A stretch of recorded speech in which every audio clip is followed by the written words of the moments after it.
제이슨 무라즈에게 배우는 지구인의 자세. 제이슨 무라즈. 한마디로 아주 음악을 갖고 노네 싶은 뮤지션이다. 블루스, 힙합, 레게, 포크 등 온갖 장르의 곡들을 다 만나게 즐기며 부른다. I'm Yours라는 곡은 빌보드 차트에 76주 동안 100위 안에 머무르며 빌보드 역사상 가장 오랫동안 순위에 머문 곡이 되었다. 한국에서 공연을 하면 입장권이 2분 만에 매진될 만큼 우리나라 사람들에게도 큰 사랑을 받고 있다. 나 역시 예외가 아니어서 차에서 집에서 불편 없이 들으려고 같은 CD를 2개나 샀다. 이 전화벨 소리도 그의 음악들로 해놓은 지 이미 오래다. 그런데 그의 팬이 된 이유가 뛰어난 음악성 때문만은 아니다. 그의 마음 씀씀이에 더 끌렸기 때문이다. 이 세계적인 톱 가수인 그가 해외 공연 시 주최 측에 요구하는 것은 비행기 1등석이나 우아한 식사, 호텔의 위치나 전망이 아니다. 멤버들 모두 전용컵을 가지고 다니니까 일회용 물병이 아니라 주전자에 물을 담아달라고 하고 냅킨은 재생지로 만든 것으로 준비해달라고 요구한다. 자신의 앨범 재킷 역시 꺼내기가 불편하고 제작비도 1.5배 비싸도 재생 종이로 만든다. 그의 홈페이지에서는 유기농의 소중함을 알리고 유기농 제품으로 목욕을 하고 머리를 감는 자신을 소개한다. 환경을 보호하자고 큰 소리로 강요하지 않으면서도 사람들이 자연스럽게 환경을 돌아보게 한다. 그는 샌디에이고 북부에서 유기농 아보카도 농장을 경영하는 농부이기도 하다. 미국의 젊은 농부 40인으로 뽑혔을 만큼 전문적인 농업인이다. 공연을 다닐 때는 바이오 연료만 쓰는 버스를 사용하고 종이를 아끼려고 이메일로만 소식을 전한다. 그의 감성 어린 음성은 이러한 그린 라이프의 결과인지도 모른다. 이 세상에 진정 소중한 것이 무엇인지 알기에 그의 노래에 사람들의 마음이 움직이나 보다.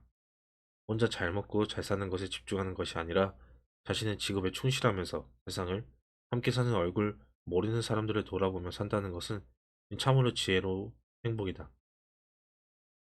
자신을 응원하고 자신의 삶을 닮아가려는 사람들이 많아지는 것, 공익에 앞서 가장 먼저 자신이 행복해지는 일이다. 기상학자들은 2011년을 최악의 해라고 평가한다. 전 세계 19개국에 고온 신기록을 세웠다. 가뭄, 홍수, 지진, 해일 등이 세계 곳곳에서 끊이지 않고 일어났다. 일본은 동북부를 강타한 지진, 해일, 아수라장이 됐고 중국에는 60년 만에 무더위가 찾아왔으며 브라질에는 하루에 300mm의 비가 내렸다. 미국의 49개 주에는 폭설이 내렸다. 가장 더웠던 여름 뒤에 몰아닥친 큰 폭설로 출근하던 차들은 도로에 고립되었다. 한겨울에도 따뜻하기로 유명한 플로리다에 진눈깨비가 내렸다.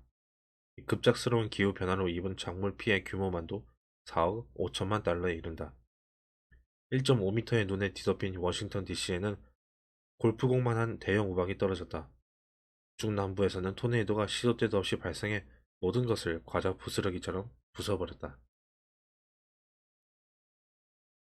뜨거워진 태양으로 먼저 가뭄이 온다. 온도가 상승하면서 바다에서 물이 증발해 엄청난 양의 수증기가 발생한다. 그리고 폭우가 쏟아진다. 10년간 가뭄에 시달렸던 호주에게는 평균 강우량의 6배가 넘는 비가 쏟아졌다.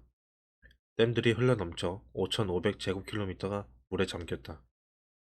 호주 터운바 시민들은 집과 차가 쓸려나가는 걸 속수무책 바라만 본다. 아이는 위태롭게 나뭇가지에 매달려 있고 물바다 한가운데에서는 간신히 지붕만 보이는 자동차 위에 세 가족이 피신해 있다. 몇몇 사람만이 헬기 외줄에 매달려 구출된다. 파키스탄은 홍수로 국토 5분의 1이 물에 잠겼다. 영국 본토보다 넓은 땅인데 도로가 다 사라져서 구조작업도 더디다. 볼리비아 역시 가뭄 뒤에 폭우로 바나나, 벼 등 온갖 작물이 초토화되었다. 반면 모스크바는 찜통이 되었다. 폭염으로 가뭄이 악화되고 지상의 작물은 다 말라 죽었다. 가뭄은 곧이어 산불로 이어졌다. 2만 6천 건의 산불로 8천 제곱킬로미터가 화염에 묻혔다. 연기가 아주 멀리까지 퍼져 공기를 오염시켰고 이산화탄소 배출량이 평소의 6배나 이르렀다. 사람들은 모두 마스크를 쓰고 다녔다. 그래도 5만 명이 사망했다.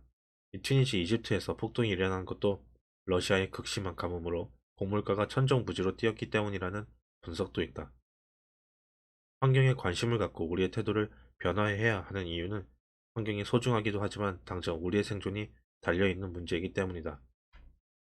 인기 예능 프로그램 무한도전에서 빛나는 아이디어로 환경 문제를 다룬 적이 있다. 이 세트장을 둘러 나누어서 한쪽은 더운 나라, 한쪽은 추운 나라로 만들었다. 멤버들이 두 팀으로 나뉘어 여행을 간다. 더운 나라에 여행 간 팀이 에어컨을 마구 틀어내니 다른 쪽에는 한파가 온다. 추운 나라 팀이 보일러를 틀었더니 다른 쪽에서는 폭우가 쏟아진다.